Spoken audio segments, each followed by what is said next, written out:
Hello, humans of planet Earth. Chris Rubio here, back with another episode of Think It Over. Well, what am I thinking about today? What am I asking you to think about? Well, as the piece of clickbait says, how to save your relationship. Actually, how to save any relationship. And this is actually true. You can't change other people, but you can change the way you interact with those people. If you want any dynamic between you and another person to change the way you interact with them. That's it. That's everything. Because a lot of times we get in these rancorous situations, and it's like endless cycle back and forth with these people, whoever the person is, a loved one, partner, whatever it is, a boss, a worker.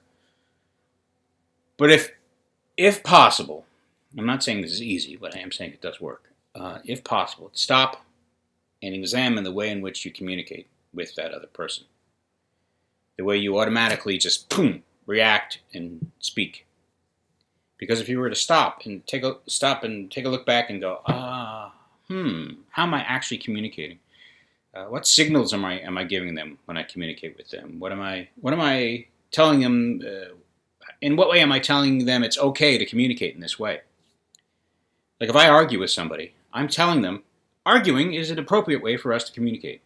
But if I stop and say, no, I'm not going to argue with this person, even if they're like throwing barbs at me or whatever, I'm going to handle it this way, handle it a different way. Handle it a way that's different than they've always expected the dynamic to be. Then amazing things can happen. Because really, when we think it's them, and we think it's their problem, and we think they're the problem, really we're the problem. Really I'm the problem. Because the way I'm communicating with that person, or the way I'm hiding behind fear or ego or frustration or whatever it is. So it's true. If you want your relationship with somebody else to change, if you want to save your relationship, change the way you communicate.